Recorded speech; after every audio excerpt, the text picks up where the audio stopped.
Hello, hello, good people. Hello, and welcome back to another episode of Make America Think Again with Shauna Vaughn. Welcome to you all. Thank you for joining us here on YouTube. I appreciate you liking, sharing, commenting. I appreciate all of it. Thank you all for being here. Dead man talking. Dead man talking. Apparently, Jeffrey Epstein still has something to say. Jeffrey Epstein wants to be a part of the chat. No matter how hard the Felon 47 regime has tried to keep Epstein quiet, he's demanding the floor. So, this past week, a tranche of emails was released by the House Oversight Committee. These emails were received from the Epstein estate, still not received from Pam Bondi and the Felon 47 regime. Just want to make a note of that. I also want to make a note of letting you know or reminding you, friendly reminder, at any moment in at any time, the felon could have released all of the files. He's the president. He could simply order Pam Bondi to release them, but he still has not. And also, what he has gone on record in saying just what last night, I think was the first time he said it, is that, oh, no, I'm in favor of this vote that's coming up on Tuesday. Let them vote.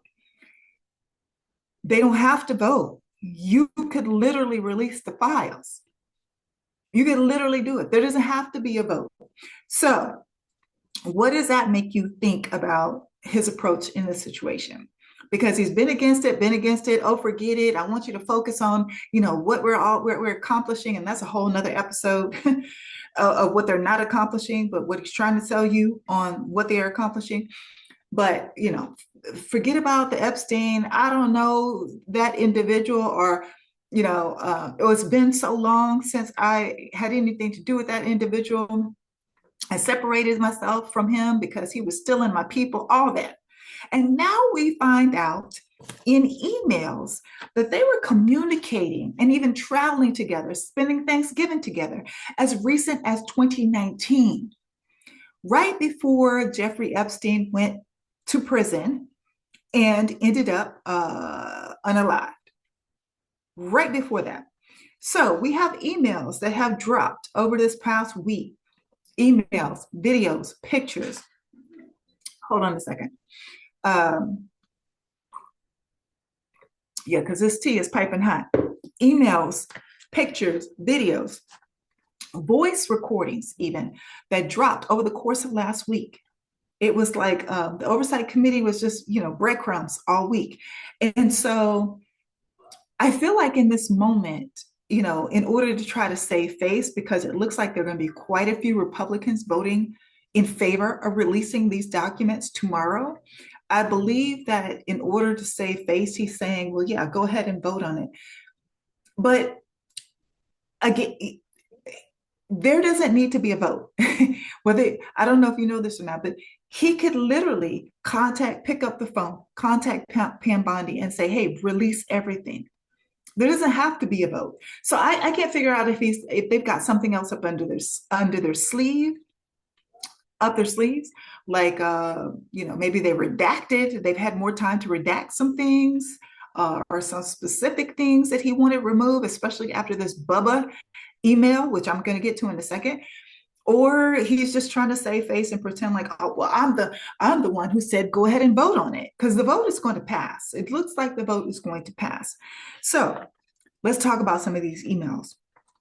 So we found out through the emails that he took a trip to England to meet with formerly Prince Andrew.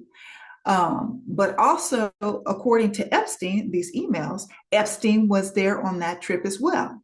Now, the trip has been confirmed. The felon was in England at that time and did meet with Andrew. The Epstein factor has not been confirmed, like, if he was involved in certain meetings, but this is according to his emails.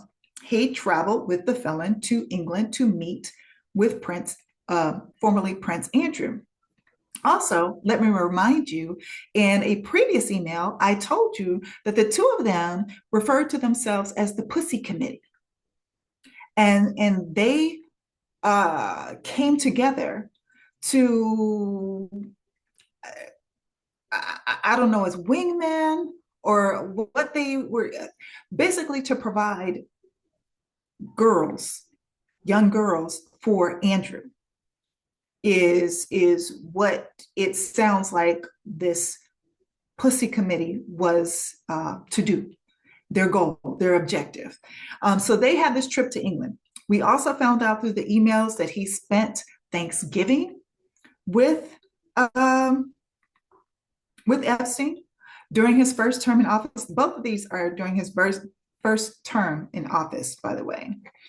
Also, we found out through another email, and this is one that where Epstein is corresponding with Maxwell, and he says that, referring to the felon, he knows of the girls, and that he is the dog that hasn't barked.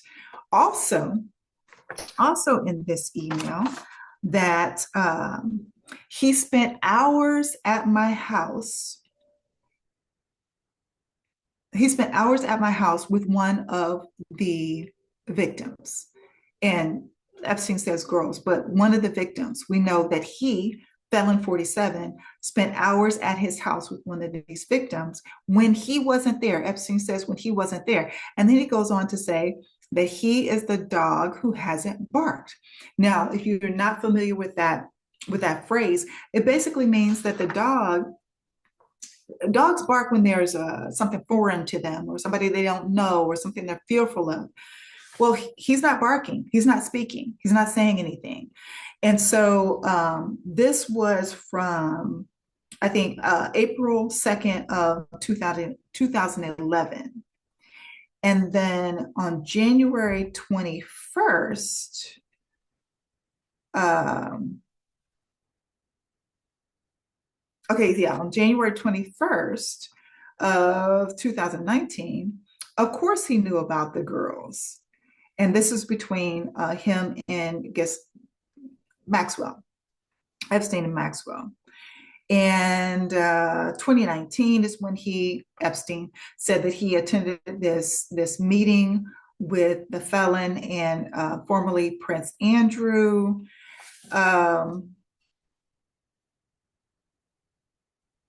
Now here's another one. Okay, here's another one that, get your tea, folks. This one's hot. This one's piping hot.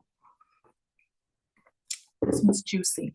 Okay, so this one has been the biggest discussion over the weekend. So Mark Epstein is Jeffrey Epstein's brother, sent an email to his brother, and I want to get the wording right.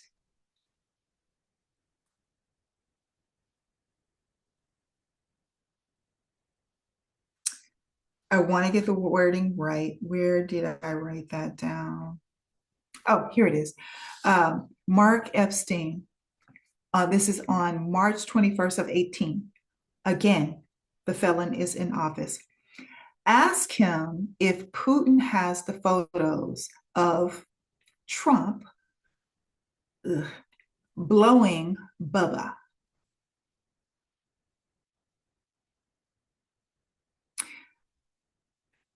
Now, there has been speculation because Bubba has been a long-term nickname for Bill Clinton, that this is alluding to the fact that there is a photo somewhere of the felon giving a BJ to Bill Clinton. And people were referring to the big, beautiful Bill. Oh, is that where he got the name from? The big, beautiful Bill? I don't know.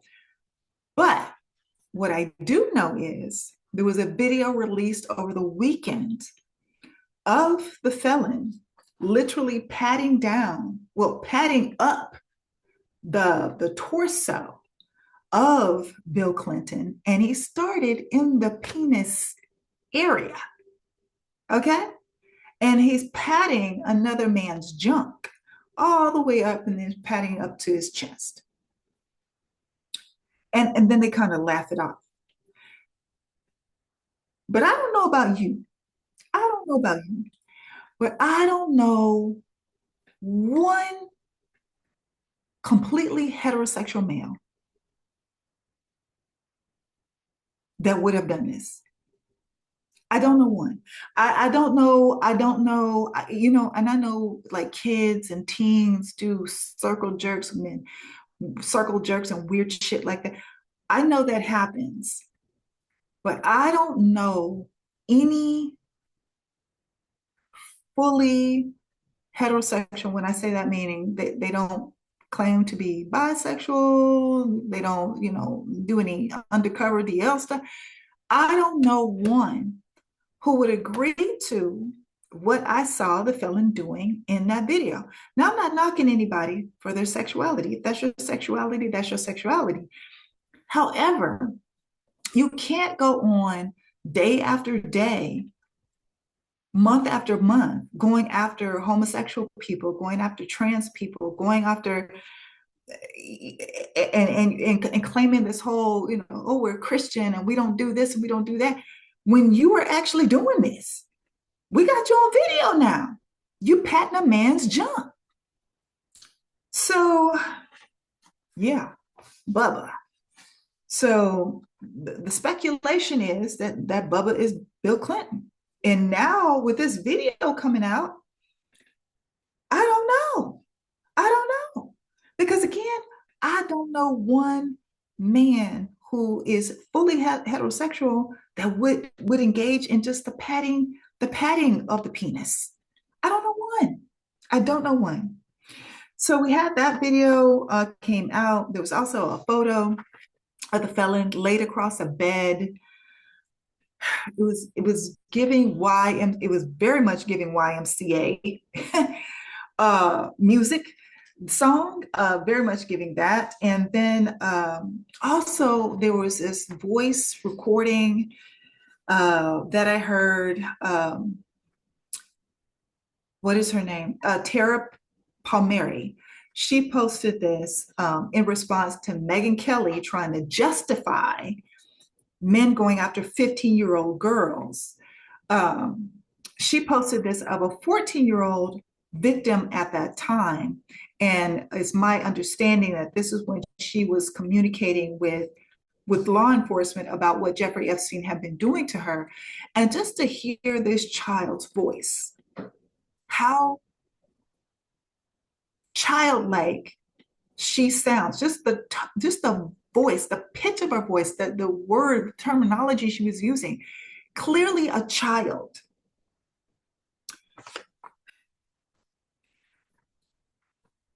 That was released over the weekend as well. There was also an email with Peter Thiel from Epstein to Peter Thiel. Peter Thiel, just let me refresh you real quickly. Peter Thiel has been the financier of JD Vance's whole career, like college, Yale, gave him that cush job in tech in Northern California, where he didn't even show up to work, but he was making crazy money. And basically his mentor and grooming him for where JD Vance is today. Peter Thiel and his money are responsible for that. So Peter Thiel on 5/19/14 receives an email from Epstein. That was fun. See you in 3 weeks. Now, also Peter Thiel is the founder, creator, I guess president, COO, CEO of Palantir. Okay. So, Palantir's got all these government contracts right now, doing the surveillance stuff and trying to increase that. That is Peter Thiel. Peter Thiel is also an openly gay man. So, if Peter Thiel was just meeting with Epstein, we don't know. Or if Peter Thiel was on the island and boys were involved, we don't know that from just this email. However, it makes me question, where are the men? Because I'm quite sure Peter Thiel is not the only openly gay male that traveled to this island. And I'm also very confident because we already have some young men that came out, um, survivors that have spoken up about being trafficked by the owner or of Abercrombie Fitch. Okay. There are male survivors who have come out and spoken about being trafficked by that company leader, the president. Now, that company, along with Victoria's Secret, um, they both fall under Lex West West Lexler, West Lexler, uh, the guy who started Victoria's Secret, the Limited, all those stores for like teens and young people. Well, Victoria's Secret's for everybody, but Les Wexler, I believe. Yes, I got the name right. Les Wexler. Um, those companies fall under him. Les Wexler, his connection, you got to watch the documentary. His connection with Jeffrey Epstein is very interesting because at one point he had turned over all his money, let Epstein manage all his money. I just want to remind you right now, Epstein does not have one degree to his name, but he turned over power of attorney to Epstein. He gave Epstein his plane, and when I say gave, he charged him a very minimal fee for that, for in comparison to the value of that plane, and also that huge townhouse that Epstein had in New York. That came from Les Wexler too, and I think that he paid a very minimal fee, in exchange for that property as well. So, what type of relationship did Jeffrey Epstein have with Les Wexler that he was able to procure all these things through this man? So, the sexuality of Les Wexler, Epstein, Peter tells us openly. So, we don't have to question about that.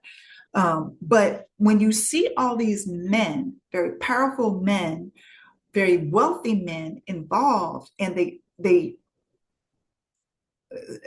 their sexuality is of not necessarily heterosexual, I start to question, where are the male survivors that are directly connected to Epstein? Where are they? Because I know they have to exist. Um, and then also we have an email between, I believe this was between Epstein and Steve Bannon, that on 6/24/18, and he was trying to achieve a back channel uh, to Russia to share information with Russia on the felon after Helsinki. And y'all know Helsinki was when the felon sat there and just, well, if Putin says he didn't do it, he didn't do it, and he kept siding with Putin and was like, what's going on here? Ukraine is our ally. What are you doing here? That was Helsinki. Y'all remember that? Okay. So Epstein was trying to get information to the Russians then and trying to go through Bannon. And then also he said that the felon must be waking up in a cold sweat every night, knowing that they are friends, knowing that they communicate, Bannon and Epstein. And apparently, Bannon has about, like, I can't remember how many hours of footage in conversation with Epstein, because he's supposed to be releasing some documentary at some point in time, because from all their conversations. So we got all these emails, you got some videos, you got some pictures, you got some voice recordings from some of the survivors. And then the survivors came out. The survivors came out and released this very powerful, powerful PSA on Sunday evening. And basically, they were holding pictures of the age of them at the age that they were victimized by Epstein.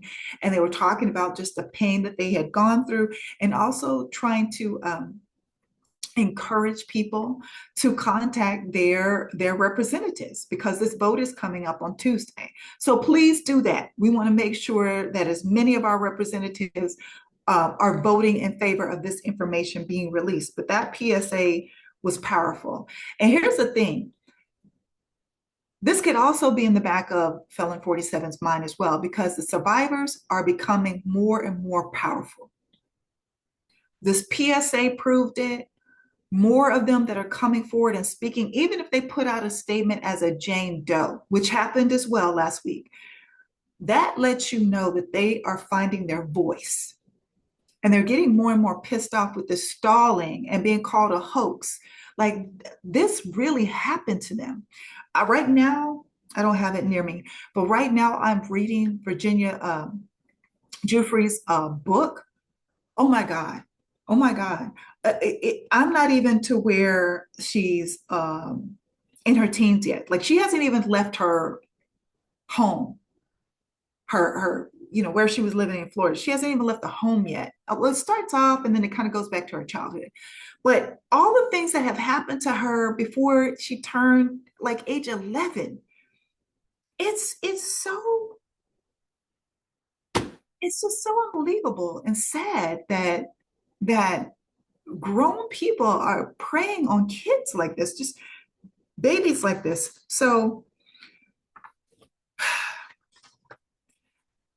she went through a lot more than just the Epstein stuff. And if you haven't bought her book, I highly encourage you to buy her book, but don't read it late at night right before you go to bed because it's going to mess you up because this girl went through so much, so much. So yes, call your Republican Congress members. Make sure that they vote in favor of releasing this information on Tuesday. Again, the survivors are going to be on the Hill. They are showing up to speak again on the Hill. I'm trying to make sure that I didn't leave anything out. I don't want to make this one too long, so I might have to break this up. But real quickly, I just want to say also we had last week Matt Gaetz. This is a little bit off topic, but really not because it just shows birds of a feather. They pray together. Remember how Felon 47 wanted Matt Gaetz to be his AG? Well, that 17-year-old girl that Matt Gaetz preyed upon and had sex with her twice, when he met her and engaged with her, she was still in high school. She was a junior in high school. She was going from homeless shelter to homeless shelter. And she was just trying to get some money to fix her teeth, to get braces. And he preyed on her and took advantage of her. And she said that she testified that she had sex with him twice and he paid her $400. $400.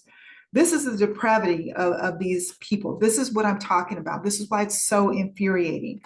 And then I'm going to do this in a separate, take a deep dive into this in a separate episode. But there are fissures, there are cracks that are showing up in the MAGA cult. They're showing up and the cracks are growing, the fissures are growing, and you are seeing people taking sides.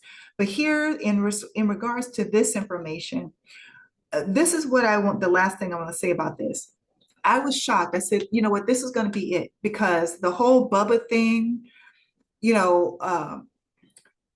seems that a lot of people on the right seem to be, the far right especially, seem to be very comfortable with accepting things happening to girls, to young girls.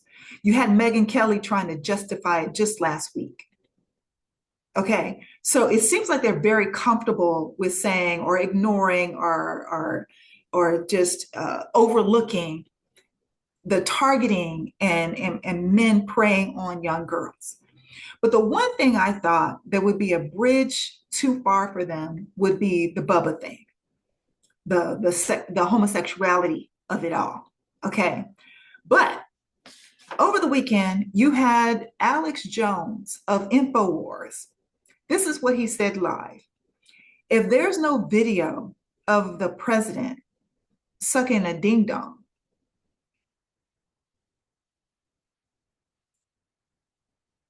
well, That's just, it's a lot. If there is no video of the president sucking a ding dong, so what? He says, so what? And if that's a lot better than World War III. I don't know who he was talking to, forgot the name of the person he was talking to, but basically he said, well, if there's no evidence of him sucking this ding dong, I really don't care. So what? So what? It's better than him getting us into World War III. And I was like, I thought this would be a bridge too far for these people.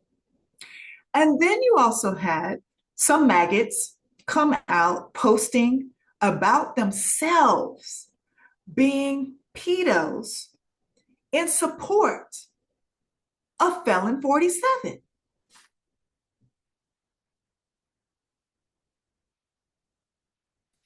You had people posting about themselves being on sex offenders registries and telling stories of how they were a teacher when they were 22 and they had a relationship with a 16-year-old at the school that they taught at, and now they're on a sex registry and have to be registered as a sex offender, and they're proudly talking about this in defense of the felon. Listen, listen. It is a well-known, let me say it's rumored to be that there are a lot of Congress members on the Republican side, on the right, could be on the left too, but there are a lot of Congress members that are on the DL. Okay, they're on the down low. Mike Johnson, MAGA Mike, Little Marco, Josh Hawley. We already know Lindsey Graham. There's been rumors about Lindsey Graham for years. So there's a lot of them that are on the DL, right? There are a lot of them. We know every time they come to town, Grindr crashes. That doesn't happen without people calling in and trying to book men. Come on. So we know this, right? But they try to keep it undercover because it doesn't mesh well with the conservative Christian family values that they love to espouse every 5 minutes. Again, I don't care about your sexuality. Don't lie about it. In my opinion, just be who you are. But because these men are on the DL and try to continue to hide things and pretend that they are this devout Christian I don't look at porn. I have my daughter do this fake marriage to me to vow her virginity to me until I pass her on to her husband, and we monitor each other's porn. That's me and my son. We monitor each other's porn and all this bullshit that Magic Mike has said. When Magic Mike lives with a man and has a Grindr account, rumored to have a Grindr account, and he's living with this other devout Christian who answers the door in his panties. So I'm saying all this to say, I thought it would be a bridge too far that this information is coming out about Bubba, about the felon giving a BJ to Bubba. But apparently, MAGA is, they're maybe they don't have such a big problem with the homosexual stuff. Maybe they don't. I thought it was going to be a bridge too far. But one thing I do know is they will bend over backwards and twist themselves into a pretzel in order to excuse and justify old, dirty ass, nasty ass men being with little girls. Just look at all the states that have tried to decrease the age of consent since the felon was in office the first time. I think it's down to like 14 in Tennessee. Marshall, whatever her name, state. So yeah, that's a lot. I know it's a lot. This is long. I'm gonna have to break it up into little pieces, give you some quick takes, but yeah. So pay attention The vote is tomorrow, and the survivors will be on the Hill again tomorrow. So pay attention. Let's see what else comes out. What more information is revealed? How many more pictures come out?